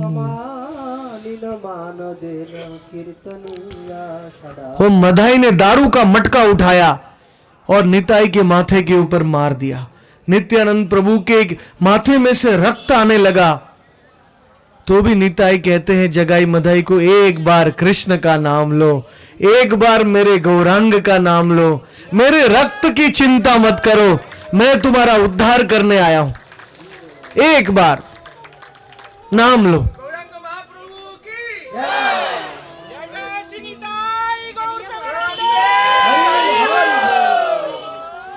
ऐसा कौन सा दयालु भगवान है जिसको मारते हैं उसको वो प्रेम देता है। निताई गौर नाम आनंदेरो धाम जीवाना हिला। निताई गौर नाम आनंदेरो धाम जीवाना हिलायो। सारे जो मोराय धोरे लय जाय, तारे ओ मोराय धरे लय जाय। नरके डुबायो तायो, नरके डुबायो तायो। निताई गौर जेवा नाही लाय, जेवा नाही लाय। कलयुग में हम सब नरक में जाने से बच सकते हैं अगर हम केवल महीने में 2 बार अन्न से उपवास करेंगे एकादशी की तिथि पे, तो हमें नरक में कभी नहीं जाना पड़ेगा। जब एकादशी का जन्म हुआ, नरक में कृष्ण भगवान गए थे। उनको देख के सारे 28 नरकों के जीव चिल्लाने लगे, तो भगवान आंख बंद किया और एकादशी को प्रकट किया। और भगवान ने कहा जो भी एकादशी के दिन अन्न नहीं खाएगा वो नरक से छूट जाएगा। तो दूसरी एकादशी आई तो नरक में सब लोगों ने उपवास किया। जो हड्डी पसली मल मूत्र के समुद्र में उल्टे खड़े थे उन्होंने भी उपवास किया। नरक में मुंह बंद कर दिया। और बड़ा आश्चर्य हो गया जब नरक में द्वादशी आया तो पूरे 28 नरक खाली हो गए। यम राजा तो बेहोश हो गए। तो यम राजा का सेवक पाप पुरुष आया, 3 मुंह है 6 पैर, मां की हत्या, गाय की हत्या, सब हत्या के पाप से उसका शरीर एकदम खराब घनघोर है। वो कृष्ण के पास आया, कृष्ण के चरणों में गिरा, बोले प्रभु मुझे भी मार डालिए आप। कृष्ण ने बोला क्यों मारूं मैं, अब मेरा कोई बकरा नहीं है, मेरा काम धाम सब छूट गया, अभी मैं नरक में किसी को दंड नहीं दे पाऊंगा, मैं क्या करूं। कृष्ण ने सोचा और बोला ठीक है, मैं ये घोषणा करता हूं कि जो कलयुग में अन्न खाएगा वो तेरा बकरा बनेगा। सारे ब्रह्मांड का पाप अन्न के दाने में आ जाता है एकादशी के दिन में। एकादशी कौन करता है यहां हाथ ऊपर? 90% लोग करते हैं। तो जो नहीं कर रहे हैं, मेरी विनंती है, केवल 2 ही दिन और कोई कठोर तपस्या नहीं है कलयुग में। सोमवार, मंगलवार, गुरुवार, शनिवार सबका फल एकादशी में आ जाता है। और वो भी कंदमूल फल आदि सब खा सकते हैं। ऐसा नहीं कुछ नहीं खाना है, सब खा सकते हैं लेकिन अन्न नहीं खाना। 5 प्रकार के अन्न के पदार्थ वर्जित हैं। तो पाप पुरुष बहुत खुश हो गया, हा हा हा हा हा हा हा। कृष्ण ने बोला क्यों हंस रहे हो? तो पाप पुरुष बोला क्योंकि 99.99% लोग एकादशी नहीं करेंगे। हम कितने भाग्यवान है, भारत में हमारा जन्म हुआ, हमको एकादशी के बारे में पता है। दूसरे देशों में तो एकादशी के बारे में जानते नहीं है। जिसका आध्यात्मिक पुण्य ज्यादा रहता है उसका भारत भूमि में जन्म होता है, और जिसका भौतिक पुण्य ज्यादा रहता है उसका अमेरिका में जन्म होता है।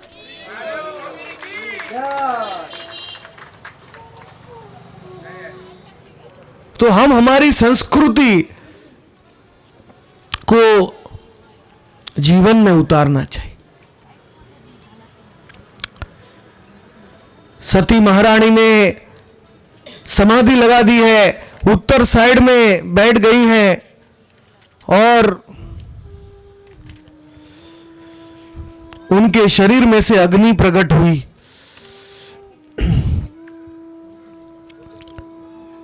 और उनके शरीर भस्म हो गया है।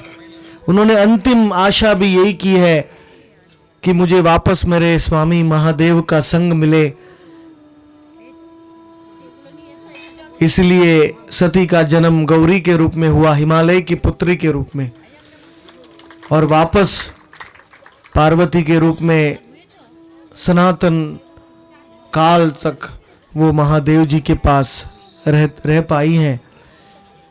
तो वैसे हम देख सकते हैं इसलिए जीव गोस्वामी कहते हैं वैष्णव अपराध श्रवणे पि दोष उक्त। अरे सन्यासियों की सभा में भी अगर कोई एक दूसरे की निंदा कर रहा है वहां से निकल जाना चाहिए। किसी की निंदा नहीं सुननी चाहिए, किसी के दोष नहीं सुनना चाहिए। किसी के दोष सुनेंगे तो हम उतने ही कर्म के बंधन में फंस जाते हैं जितना वो बोलने वाला फंस रहा है। क्योंकि सुनने वाला नहीं होता तो वो बोलने वाला बोल कैसे सकता था।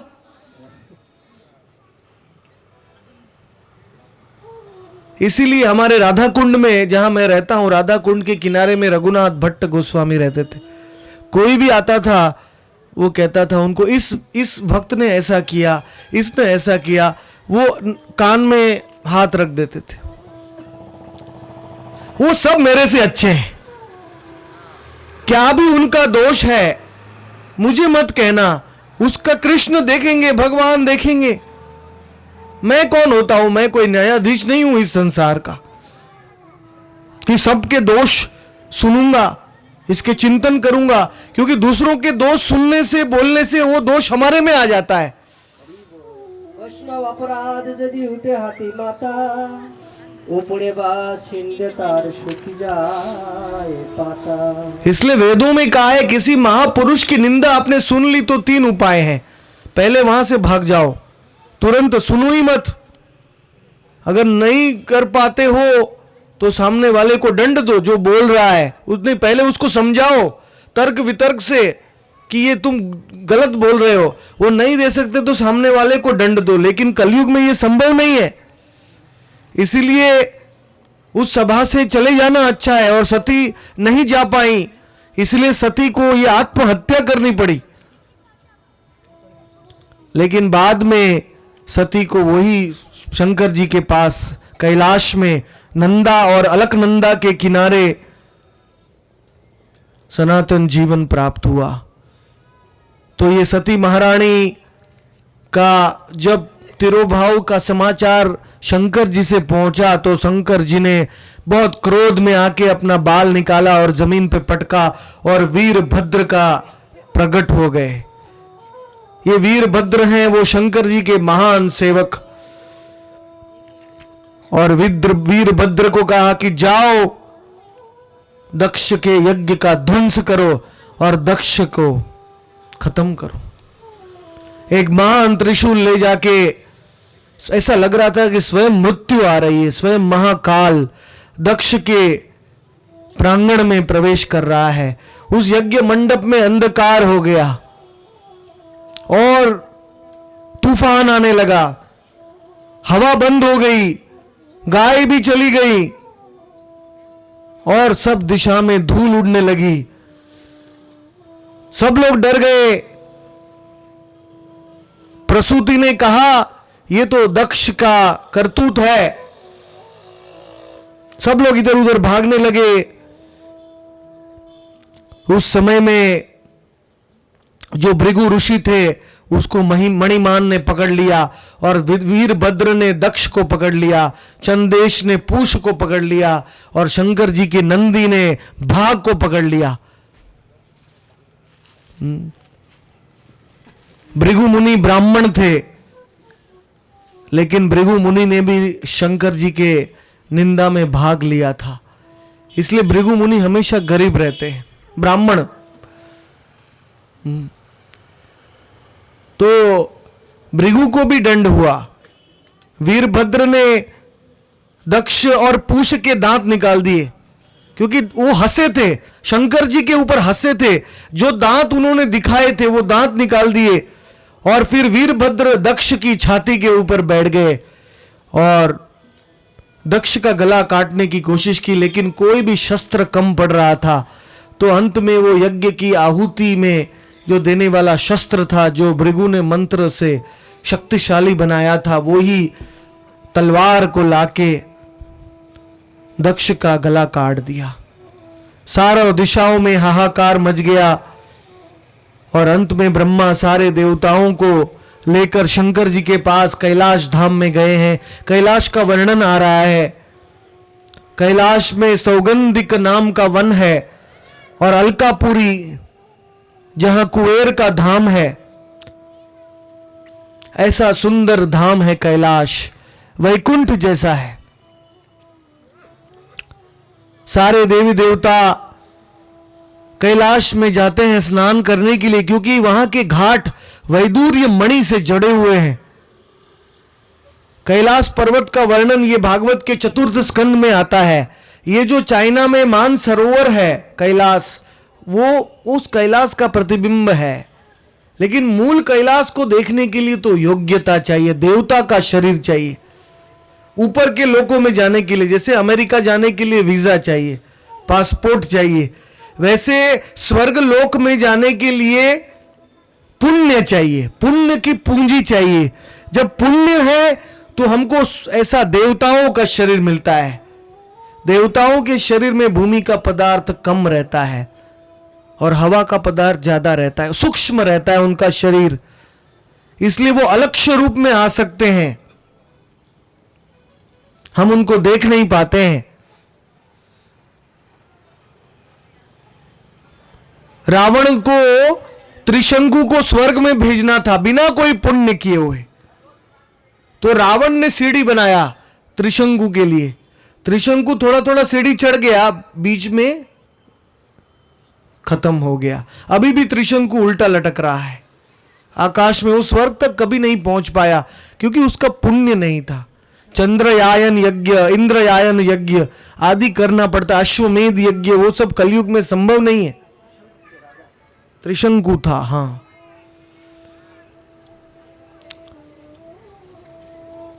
तो इसलिए जैसा कर्म करोगे वो ही गति होगा। चंद्र में, चंद्रलोक में एक दिन है वो पृथ्वी के 6 महीने के बराबर है, और स्वर्ग लोक में एक दिन यानी पृथ्वी के 1 घंटा यानी पृथ्वी के 24 घंटे के बराबर है। नहीं, वहां का एक दिन यानी पृथ्वी का 1 साल के बराबर है। चंद्रलोक में एक दिन पृथ्वी के 6 महीने के बराबर। जैसा ऊपर जाएंगे वैसा समय धीमा होता जाता है। तो ब्रह्मलोक में ब्रह्मा का एक दिन यानी पृथ्वी का 864 करोड़ साल के बराबर है। अभी हमारा 7वां मनवंतर चल रहा है, तो ब्रह्मा का दोपहर का समय है, ब्रह्मा जी भोजन कर रहे हैं। प्रसाद किसको चाहिए? ताली बजाइए। ब्रह्मा जी भोजन उठा के अपने मुंह में डालते हैं, करोड़ों साल बीत जाते हैं पृथ्वी के ऊपर। ये मेरा कहना नहीं है, साइंस ने कहा है, आइंस्टाइन, अल्बर्ट आइंस्टाइन ने कहा है, थियरी ऑफ टाइम डायलेशन, यानी जितना पृथ्वी से ऊपर जाओगे समय धीमा होता है, जितना नीचे जाओगे समय फास्ट होने लगता है। इसीलिए पाप करोगे तो नरक में 60,000 साल, 1,00,000 साल तक भुगतना पड़ेगा नरक में, लेकिन वो भुगत के पृथ्वी के ऊपर आओगे तो पृथ्वी में खाली 1-2 साल बीते होंगे। कई लोगों का जन्म होता है पृथ्वी पे, उनको नरक याद होता है, मैं इधर था, मैंने बहुत कठोर पाप भुगता है, लेकिन कई हजारों साल तक वो नरक में रह के आए हैं, लेकिन पृथ्वी के ऊपर बहुत कम साल बीते हैं, 10 साल के बाद उनका वापस जन्म हुआ। तो इसलिए ऐसा मत सोचिए कि आप छूट जाएंगे। तो कर्म ऐसा करो जिससे कोई खराब फल भी ना हो और भौतिक अच्छा फल। हम पुण्य करेंगे तो भी हमको स्वर्ग लोक की प्राप्ति होगी, अच्छा जीवन मिलेगा, सुंदर जीवन मिलेगा, लेकिन वो पुण्य खत्म हो जाएगा तो वापस आना पड़ेगा। गीता में कहा है, क्षिणे पुण्य मर्त्य लोकम विशंति।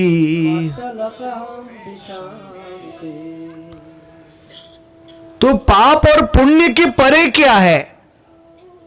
पाप और पुण्य के परे है कृष्ण भक्ति।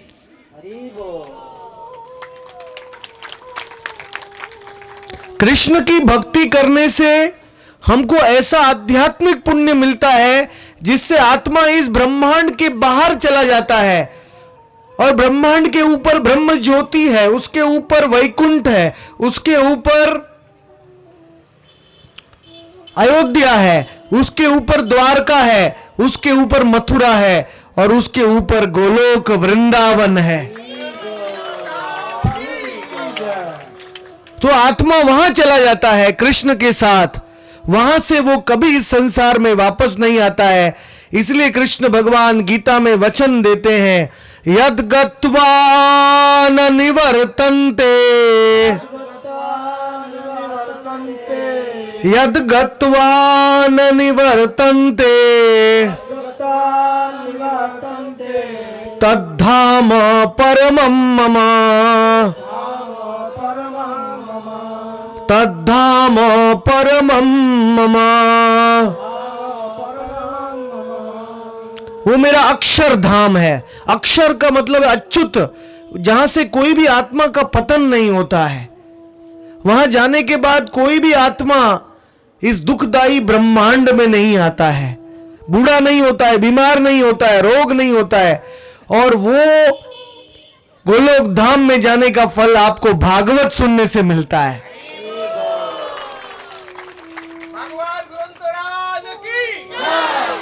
कई कई लोग कहते हैं भागवत आप क्यों सुनते हैं, आप कुछ दूसरा काम करो, ये खाली कथा सत्संग सुनने से क्या मिलेगा। लेकिन हम जानते नहीं है कि भागवत सुनने से अगर हमारा पुनर्जन्म ही नहीं होगा तो हम गरीब नहीं होंगे, हमको रोटी कपड़ा मकान की जरूरत ही नहीं पड़ेगी। तो भागवत सप्ताह है, ये सबसे बड़ी समाज सेवा है, क्योंकि इसमें सबसे बड़ा दान वो है विद्या दान दिया जाता है। ऐसी विद्या जिसको राज विद्या कहते हैं, ये राज विद्या को प्राप्त करने के बाद इस संसार में कभी आना ही नहीं पड़ता है, कभी बीमारी नहीं होती है, भूख नहीं लगती है, गरीबी नहीं होती है। इसलिए आत्मा के स्तर पे समाज सेवा है। दोनों समाज सेवाएं करनी चाहिए, भूखे को अन्न देना चाहिए, रोटी कपड़ा मकान देना चाहिए और आत्मा को ज्ञान देना चाहिए।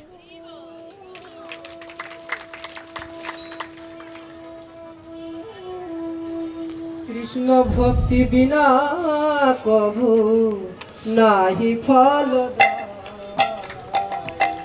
कृष्ण भक्ति बिना कभू नाही फल। वृथा सर्वधर्म धर्म उपाधि कृष्ण भक्ति बिना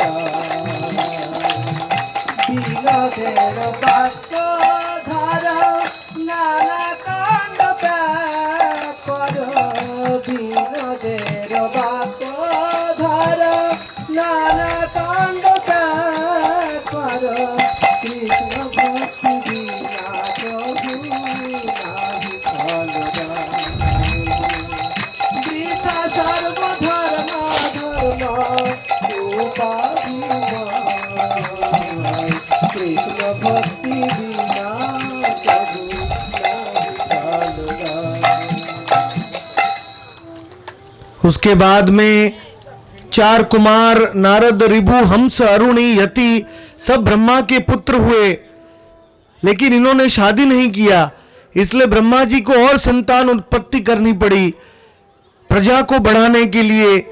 अधर्म है वो भी ब्रह्मा से आया और अधर्म ने मृषा के साथ विवाह किया। मृषा यानी झूठ बोलना, और जो उनकी बहन थी।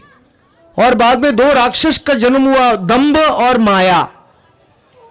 और उसके बाद में निरीति का जन्म हुआ जिसके कोई पुत्र नहीं थे। दंभ और माया से लोभ और निकृति का जन्म हुआ। और उसके बाद में क्रोध और हिंसा के मिलन से कली और दुरुक्ति का जन्म हुआ। कलयुग, दुरुक्ति यानी कड़वे शब्द बोलना, ये क्रोध और हिंसा के कारण पैदा होते हैं, और कली और दुरुक्ति के मिलन के से भीति का जन्म हुआ और मृत्यु का जन्म हुआ, और उन दोनों के भीति और मृत्यु के मिलन से यातना और निरय का प्रगट्य हुआ। इस प्रकार से सारी सृष्टि, जो अच्छी वस्तु अभद्र वस्तुएं हैं, वो भी ब्रह्मा से आई हैं। स्वयंभू मनु और शतरूपा के दो पुत्र हुए, प्रियव्रत और उत्तानपाद।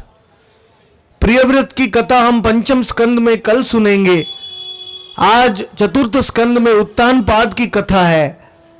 उत्तानपाद की दो पत्नियां थी, सुरुचि और सुनीति, और सुरुचि का पुत्र थे उत्तम और सुनीति के पुत्र थे ध्रुव महाराज।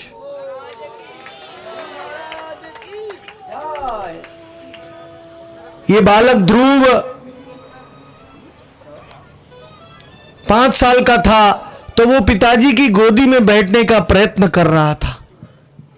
उत्तानपाद की गोदी में बैठना चाहता था क्योंकि वो उत्तम दूसरी गोदी में बैठा था, लेकिन सुरुचि ने आके कह दिया, जा, तू इस जन्म में नहीं बैठ सकता, तू मेरे पेट से जन्म लेगा तभी बैठ सकता है।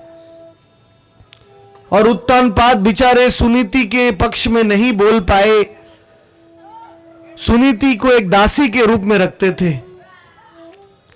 तो ध्रुव महाराज जब अपनी मां के पास गए, बोले सुनीति को, मुझे क्यों नहीं बैठने मिल रहा है?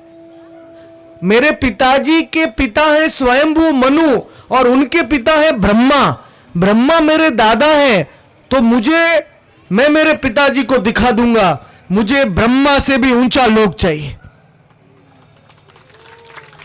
एक क्षत्रिय है, वो कभी हार नहीं मानता है। वो कहता है मुझे ब्रह्मा से भी बड़ा लोक चाहिए। तो सुनीति ने कहा, देखो बेटा, तुमको ब्रह्मा से बड़ा लोक तो केवल भगवान कृष्ण ही दे सकते। सबको शक्ति भगवान देते हैं। सर्वलोक महेश्वरम, सारे लोक के स्वामी हैं कृष्ण। तुमको अगर ये चाहिए तो तुम जंगल में जाके कृष्ण को ढूंढो। देखिए, कौन सी मां अपने 5 साल के बालक को जंगल में भेजेगी? कोई भेजेंगी? नहीं। लेकिन सुनीति ने ध्रुव को उपदेश दिया। इसको कहते हैं पथ प्रदर्शक गुरु, जो सबसे पहला रास्ता एक जीव को दिखाता है कृष्ण के जाने, उसको भी गुरु कहते हैं। पथ प्रदर्शक गुरु हैं। तो बालक ध्रुव ने अपनी मां की वचनों में विश्वास किया और वो जंगल में निकल गया। वो ओठ दबा के गुस्से में जंगल की तरफ निकला। 5 साल की आयु में जंगली जानवर थे और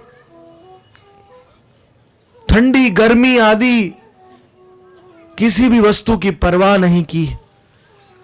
और तब ध्रुव महाराज के मन में एक ही वस्तु थी कि उस कृष्ण भगवान को पाना है। नारायण का दर्शन करूंगा तो मुझे राज्य मिलेगा, और नारायण को प्राप्त करने के लिए मुझे गुरु चाहिए। तो गुरु कब मिलेगा?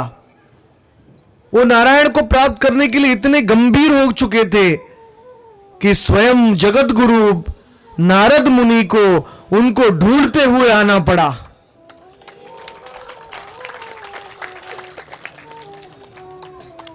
जब असली शिष्य पैदा होता है तो गुरुजी उसको ढूंढते हुए आते हैं। जैसे कि एक चुंबक है, चुंबक में मिट्टी लग जाती है, एक लोहा में अगर मिट्टी है तो वो चुंबक के प्रति आकर्षित नहीं हो सकता, लेकिन मिट्टी साफ हो जाएगी तो अपने आप आकर्षित हो जाएगा। वैसे असली गुरु की खोज करनी है तो पहले हमें शुद्ध होना चाहिए, पहले हमें प्रामाणिक होना चाहिए, कृष्ण को प्राप्त करने की तीव्र इच्छा होनी चाहिए। तो हमें गुरु ढूंढते हुए आ जाते। और नारद जी ने गुरु मंत्र देने के पहले गुरु परीक्षा करते हैं शिष्य की, क्योंकि अगर मंत्र ऐसे आसानी से दे देंगे तो उसकी कोई कीमत नहीं है। अगर वो शिष्य वो मंत्र का उच्चारण नहीं करेगा, रोज भगवान के नाम को नहीं लेगा, तो फिर वो मंत्र व्यर्थ हो जाएगा। इसलिए गुरु शिष्य की परीक्षा करते हैं। नारद जी ने बोला, बेटा तुम घर चले जाओ, अभी तुम बहुत छोटे हो, तुम बड़े हो जाओगे फिर मैं तुमको मंत्र दूंगा, अभी बहुत समय बचा है तुम्हारे जीवन में। तो बालक ध्रुव हंसने लगा, बोलते गुरुजी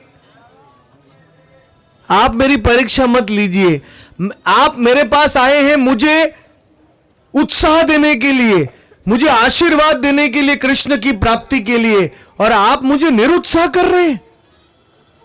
गुरुजी ऐसा मत बोलिए। जैसे रासलीला में भी गोपियां जब आई अपना सारा घर बार छोड़ के कृष्ण के पास, कृष्ण ने बोला वापस जाओ, तुम्हारे पति स्वीकार नहीं करेंगे, यहां बहुत जंगली जानवर रहते हैं। गोपियां रोने लगी। गोपियां बोली, प्रभु हमने सारी दुनिया को छोड़ दिया आपके लिए, और अभी आप ही हमें अंगीकार नहीं करेंगे? आप ही सब जीवों के असली पति हैं, शाश्वत सनातन पति हैं।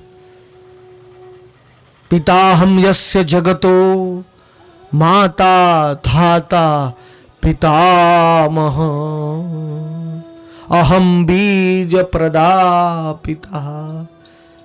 जब भगवान ने सृष्टि में दृष्टि किया था तो सारे जीव प्रकट हुए थे। तो प्रथम पिता प्रकृति भगवान की शक्ति है और पुरुष कृष्ण है।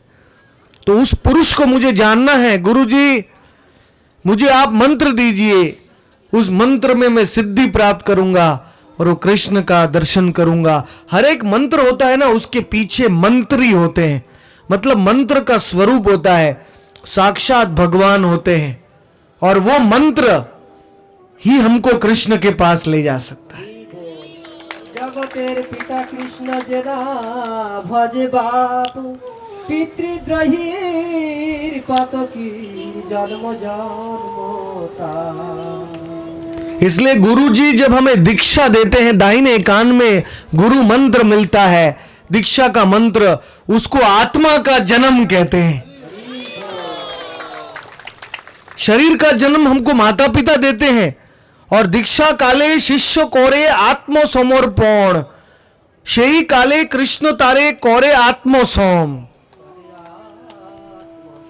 उस समय में, दीक्षा के समय में, कृष्ण शिष्य को स्वीकार, वो जीव को स्वीकार करते हैं, क्योंकि गुरु वो जीव को स्वीकार करते हैं।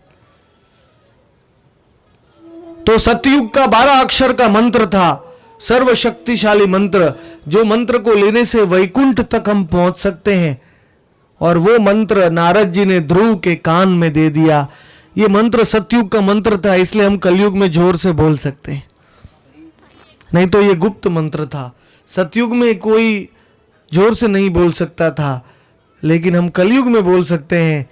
सब मेरे पीछे बोलेंगे, ओम नमो भगवते वासुदेवाय।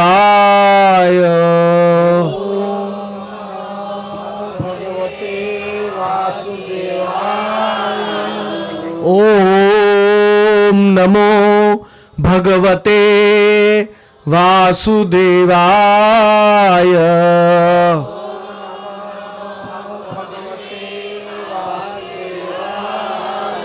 ओम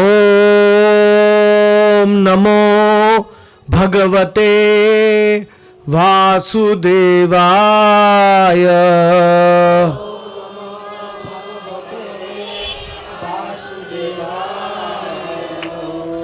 ये मंत्र जब ध्रुव महाराज ने प्राप्त किया तो इतने प्रामाणिक बन गए, वो सीधे मधुवन में पहुंच गए, वृंदावन में। नारद जी ने उनको बताया मंत्र में सिद्धि चाहिए तो धाम में मंत्र लेना चाहिए। कृष्ण के धाम में जाओ और वो मंत्र का उच्चारण करो। और ध्रुव टीला है, अभी भी आप जाएंगे, ये मंत्र की दीक्षा भी ध्रुव को मथुरा में विश्राम घाट में मिली थी। जमुना के किनारे ध्रुव घाट है, अभी भी वो है, सतयुग 25 लाख साल से वो घाट है, विश्राम घाट। उसमें 12 घाट हैं, एक साइड में 12 घाट, दूसरी उसमें ध्रुव घाट है। वहां दीक्षा लेने के बाद ध्रुव महाराज मधुवन में गए जहां कृष्ण कुंड है, और वहां ध्रुव पर्वत के ऊपर ध्रुव टीला कहते हैं। ध्रुव महाराज एक पैर पे खड़े रह गए, दोनों हाथ को ऊपर किया अपने माथे के ऊपर, और ओम नमो भगवते वासुदेवाय।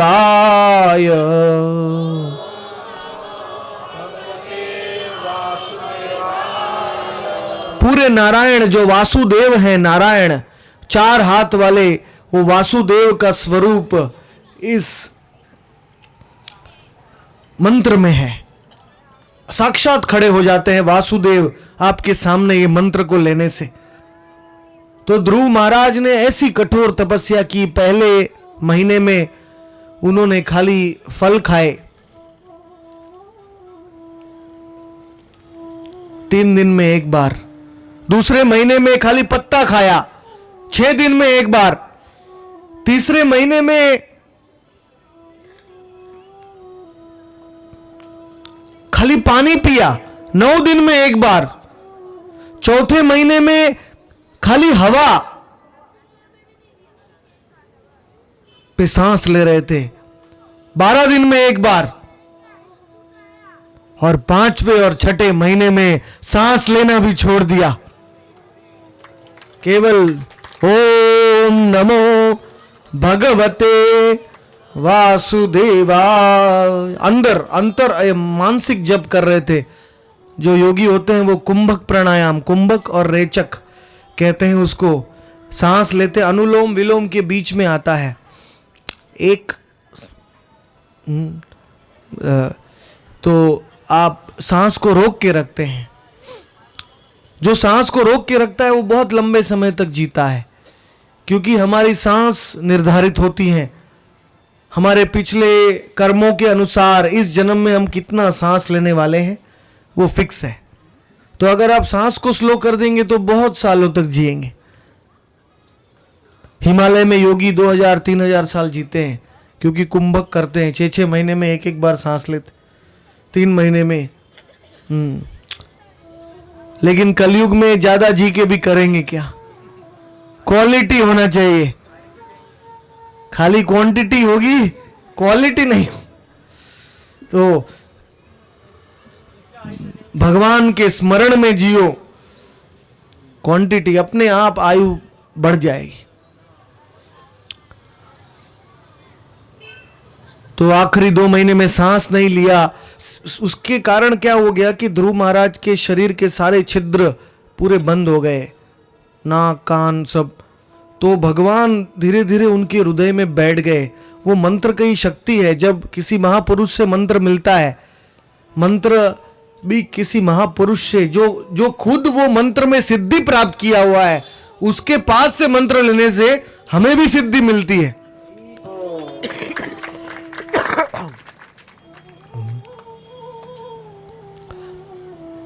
तो इसलिए नारद जी के मुख से जो मंत्र था उसको जल्दी सिद्धि मिल गई। वो नारायण भगवान उनके हृदय में प्रकट हो गए और सांस नहीं ले रहे हैं, बिल्कुल बंद है। इसके कारण क्या हुआ कि नारायण उनके हृदय में आ गए और उन्होंने हृदय में भगवान को पकड़ लिया। पृश्नि गर्भ उनका नाम था। पृश्नि और सुतपा के पुत्र नारायण, पृश्नि गर्भ। मैं 25 दिन से कथा कर रहा हूं, इसलिए मेरा गला है वो अभी लिमिट में पहुंच गया है। 25 तारीख से हमारी नवदीप यात्रा शुरू हुई, तो पूरे दिन कथाएं होती थी। उसके बाद चारकोप में 7 दिन का चैतन्य भागवत हुआ, और उसके बाद कल्याण में ये श्रीमद् भागवत। तो भगवान उनके हृदय में पकड़े गए, उसके कारण सारे ब्रह्मांड में हवा बंद हो गई, क्योंकि वो सांस नहीं ले रहे थे और भगवान उनके हृदय में थे, तो सारी सृष्टि उनके हृदय में बैठ गई। सारे ब्रह्मांड में हवा बंद हो गई, कोई भी सांस नहीं ले पा रहा था।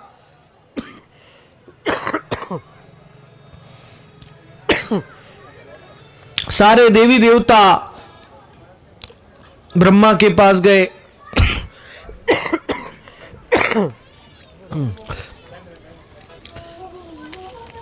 बस 5 मिनट में कथा का विराम करता हूं। उसके बाद में साक्षात नारायण भगवान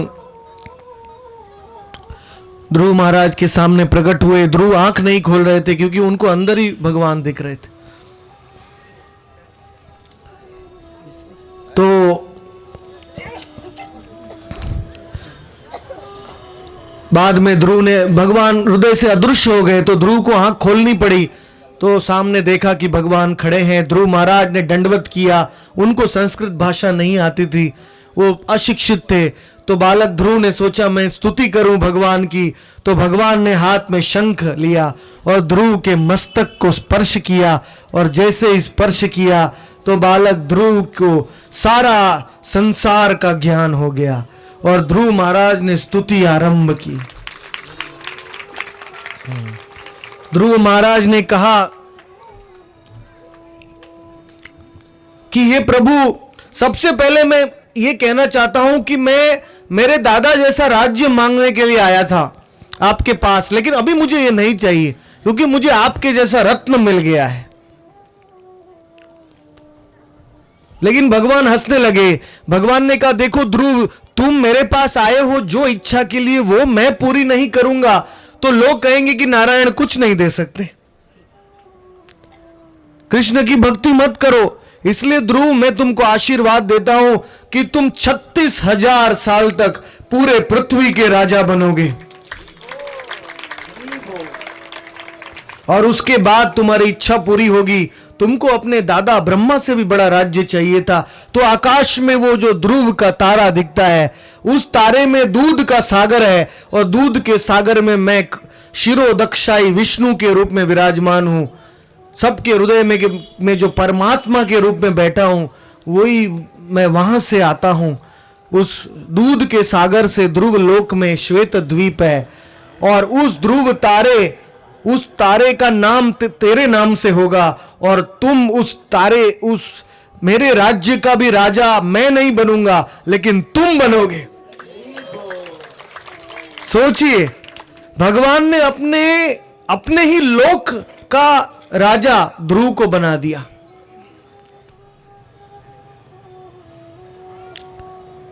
बालक ध्रुव दुखी हो गया, बोले प्रभु इतना समय मैं अगर बिताऊंगा तो मैं आपके धाम में कभी आऊंगा। तो भगवान ने बोला चिंता मत करो, ब्रह्मा जी के और 50 साल बचे हुए हैं, यानी हमारे 150 ट्रिलियन साल बचे हुए हैं और उस साल के बाद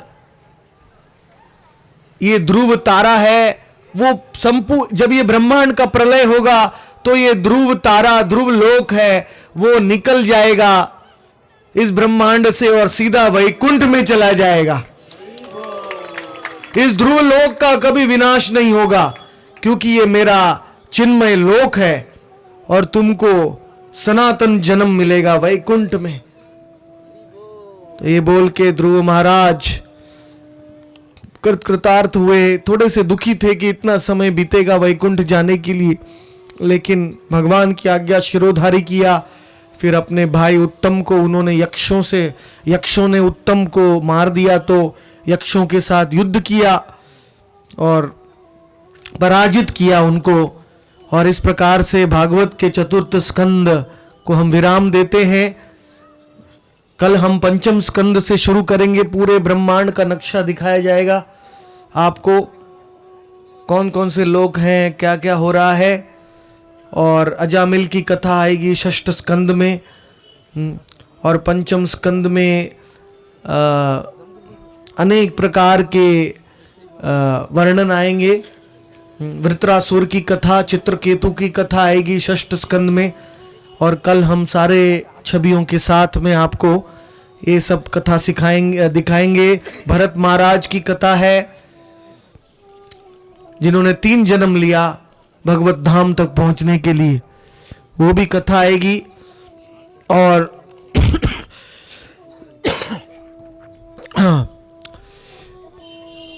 फिर कल नरसिंह भगवान का जन्म भी होगा 7वें स्कंद में।